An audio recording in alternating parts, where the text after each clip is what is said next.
ahí se va y a ver qué sucede, a ver qué encontramos y a ver qué podemos hacer, sino que venían con un muy marcado programa, vamos a decir así, tenían su proyecto. ¿Quién hizo ese proyecto? Pues lo hicieron los sacerdotes. ¿Quién lo va a realizar? Va a ser Ticátame. Por lo tanto, lo tuvieron que preparar con mucho esmero. Aquel grupo de sacerdotes lo fue preparando muy bien, muy estricto, con mucha disciplina. Su padre debió ser un sacerdote principalmente de la teocracia solar, porque no estaba permitido que llegara otra gente o de otra familia, no era de la propia familia de los sacerdotes. La relación dice: el oficio del sacerdocio veníales por linaje, era pues hereditario. Y sí lo menciona la relación de Michoacán así. Así que su infancia y su juventud transcurrió en un medio religioso muy severo. Los purépecha y normalmente todas las culturas mesoamericanas eran muy religiosos. Los propios aztecas también eran muy apegados al aspecto religioso, porque el aspecto religioso componía el todo de la vida. No era la religión aquí, la pachanga acá, lo civil allá, no, era todo una sola institución. Entonces, esto nos hace pues que había una formación, fue una formación muy disciplinada la que tuvo Ticátame, y además al tener esa disciplina, estaba también proyectándose lo que después sería el imperio, lo que después sería toda la conquista que se fue realizando. Aquí vemos, dentro de los instrumentos que los sacerdotes utilizaban mucho, estaba el hacha y estaba la tenaza. La tenaza para el fuego, el hacha para cortar la leña para tener el fuego, ¿verdad? Aquí vemos dos imágenes de chacmoles. Ya el profesor David nos había explicado, y otra concepción que él tiene de los chacmoles, en los que se quemaba o se ponía el fuego.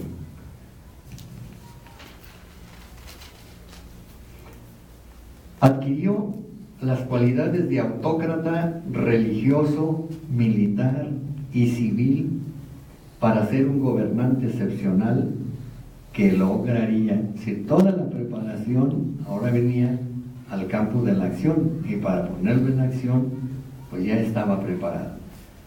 El proyecto tenía mejorar el nivel cultural del pueblo, no dejarlo así como venía, sino ir mejorando el nivel cultural del pueblo. Unificar la raza purépecha dispersa, porque cuando este grupo de los purépecha, de los huacúsecha, llega, ya había otros pueblos y eran de la misma, vamos a decir, de la misma raza, pero estaban dispersos en diferentes poblaciones. ¿Cuál característica nos indica que eran de la misma? Pues el que todos hablaban la misma lengua. Y además hay otra característica muy importante: el idioma purépecha no tiene nexos con ninguno de los otros de toda Mesoamérica, no tiene. Entonces sí, el entenderse, como cuando llegan aquí se entiende con los Irán-Banecha, se entienden en el idioma, ¿verdad? Porque pues era parte de ellos mismos, aunque hubieran avanzado ellos antes. Otra cosa que lograrían era conquistar y organizar un extenso territorio. No era nada más conquistarlo, sino era organizarlo para, el objetivo era rendirle culto al sol, a Cuicaberi. Ahorita enseguida vemos porque no es, el sol es una representación de la divinidad, ¿no? Integrar un imperio con territorio propio y de otras razas, anexionándoselas en el espacio de Michoacán, y sobre todo porque venían en la peregrinación juntos algunos otros grupos de tipo náhuatl, venían también allí, otros ya estaban asentados, pero a esos los va a ir, o el proyecto fue anexionarlos y lo logró, ¿verdad? Lograron anexionárselos. Fundar las bases de un sistema militar defensivo. El propio emperador Axayácatl de los aztecas llora, y ya hay un poema está en el libro de los 13 poetas del mundo náhuatl, está el poema que escribió el propio Axayácatl, en el que él llora y reconoce que lo derrotan los purépecha, ¿no?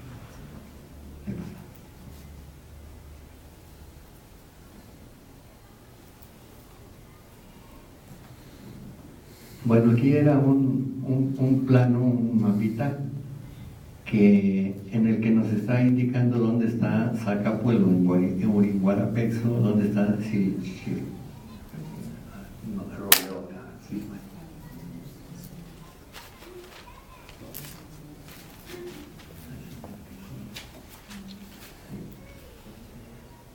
Sichaxúcuaro, que es a donde se va, que está cerca de lo que hoy es Santa Fe, en la ribera del lago de Pátzcuaro, y de allí le va a quedar cerca después Bayameo y Sinsunzan. Y aquí están las flechas de cómo se fueron extendiendo a partir de allí de Bayameo. Y esto pues le va a corresponder ya hacerlo a su hijo, a Sicuiracha. Nuevamente vemos la imagen de Ticátame. Estas son vasijas de la cultura purépecha y son de esta región de Zacapu. En Zacapu, en 1214, Hidé Ticátame dispuso la dispersión de las tribus aztecas que llegaron con ellos. Al llegar aquí, él sitúa, eran 3 y les da 3 puntos, pero lo hace estratégicamente. Unos los deja en lo que hoy es Jiquilpan, en Xiuquilpan, en la ribera del norte del lago de Siragüen sitúa otros, y el tercero, lo sitúan en Sinsunzan. Aquí la característica es que están junto a lagos. Jiquilpan está cerca del lago de Chapala, en la ribera norte del lago de Siragüen, pues es el lago de Siragüen, y Sinsunzan junto al lago de Pátzcuaro. Lo sitúa cerca de donde hay agua, y eso es muy importante para las culturas de aquel tiempo. Pues en la actualidad también, ¿no? También necesitamos tener cerca agua, pero los pone distantes, o sea, estratégicamente les da una situación y los pone lejos, distantes del núcleo importante central, que en este caso estaría en Zacapu. ¿Por qué razón? Estratégicamente, porque les costaría a los otros trabajo acercarse y comunicarse para rebelarse. Por muy enojados que estuvieran, les iba a costar trabajo para atacar al grupo central. Y de esta manera los tiene lejos, pero además, como les permite conservar sus dioses, conservar su organización política, entonces ellos simplemente están comprometidos con él en apoyarlo, y al mismo tiempo les sirve de defensa.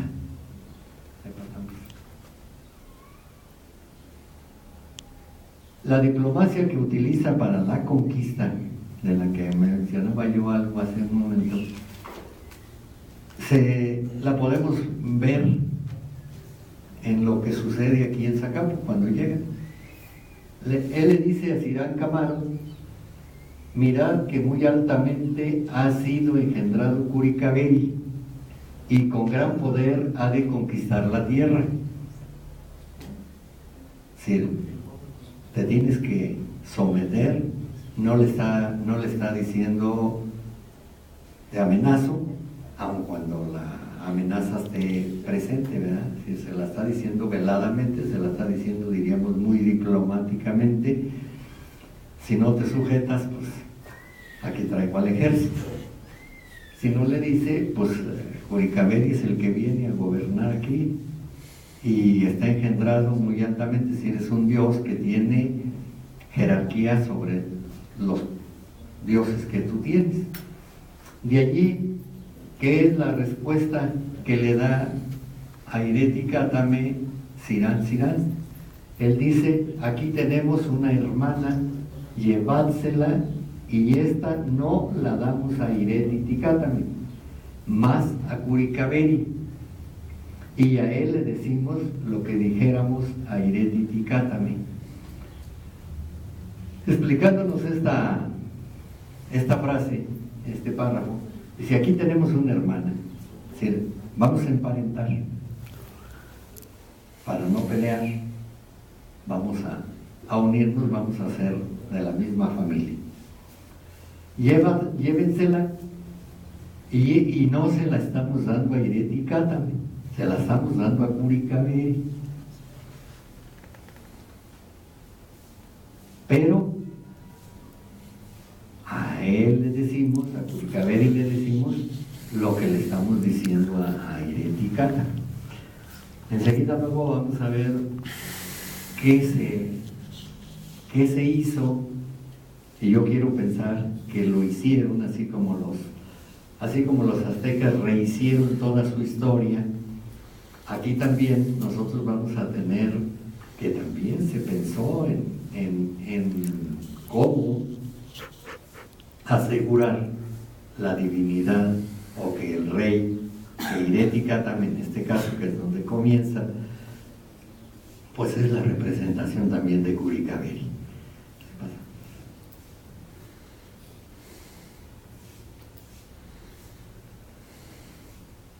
Y entonces se crea un origen mitológico. Las ideas religiosas de Ticátame, como sumo sacerdote o petamutín, debieron ser tales que no permitieran discrepancias. Así es esto, y tienes que creer en esto. Para que se asegure la dinastía.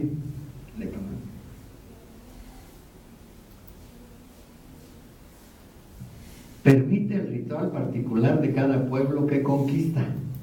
Es decir, les permite que tengan sus dioses y que hagan sus ceremonias para sus dioses, con la única condición de que se reconozca a Curicabeyi como la deidad principal, la deidad suprema, por lo que le proporcionarían, aquí es lo que tendría que ser, qué acciones tiene que hacer el pueblo que se somete para reconocer. Pues lo primero es llevar leña para que los purépechas mantengan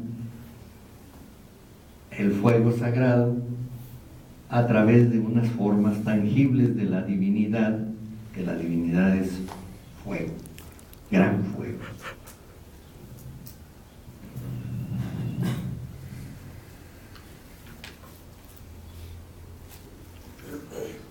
Y por otra, que reconozcan en su persona al dios Curicabeyi.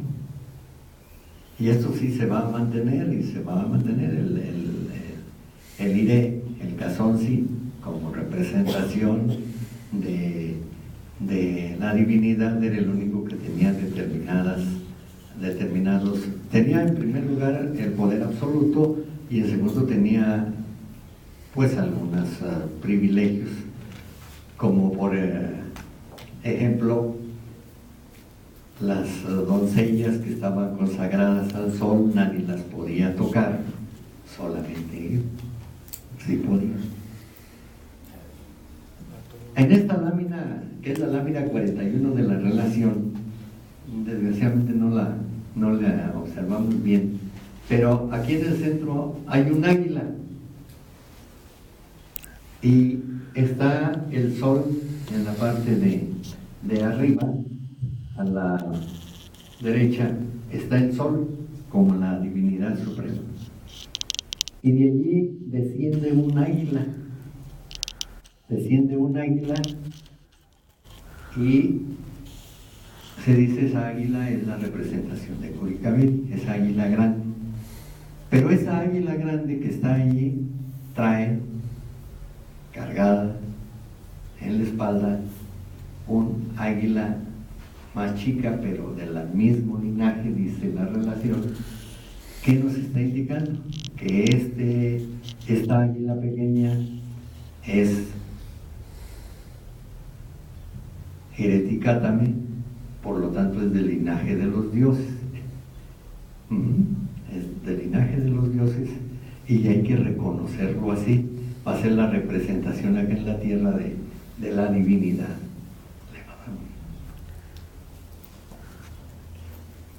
Aquí estaba un poco más cerca, si alcanzan a ver las dos cabezas ahí de las dos águilas, las dos están coronadas como símbolo de autoridad, pues.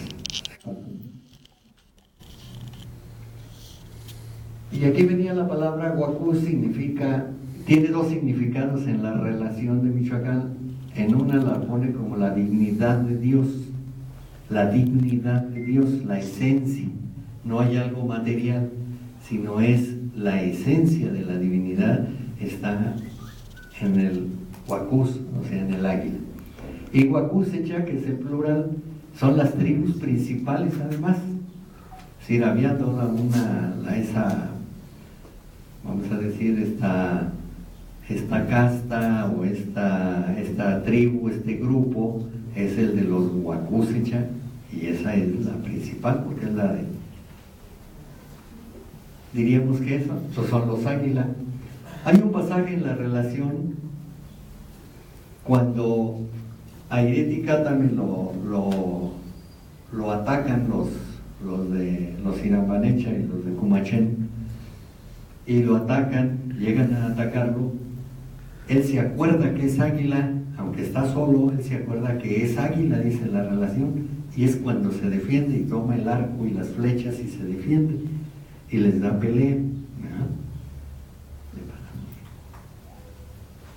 Aquí sí nos permite ver en este Irechahuacús, o sea, los reyes, las dos águilas prácticamente están del mismo tamaño. En esta imagen, que es la misma, allá está el sol, ahí están las dos águilas, va descendiendo para llegar a la tierra, y acá ser la esencia, tiene la esencia divina. La divinidad es Curicaví, el sol, Tatajuriata, es una manifestación de la divinidad. El sol no es la divinidad, el sol no es el Dios, el sol es la manifestación en el universo de la divinidad, que era lo máximo que nosotros teníamos como mayor, o que puede el ser humano observar como lo que más quema, pues es el sol. Por eso, pero es una manifestación de la divinidad, no es la divinidad. Desciende en forma de águila coronada, por eso se desprende desde el sol. Y aquí yo me haría la imagen acá, así si la pensamos tantito. ¿Por qué todas las culturas del mundo han tenido al águila como una representación divina? Porque todas las culturas de alguna manera se fijaron en el sol. ¿Y qué pasaba con el águila? Porque el águila parece ser que es una especie que hay en todo el mundo. ¿Qué podíamos observar? o qué podía observar el ser humano. El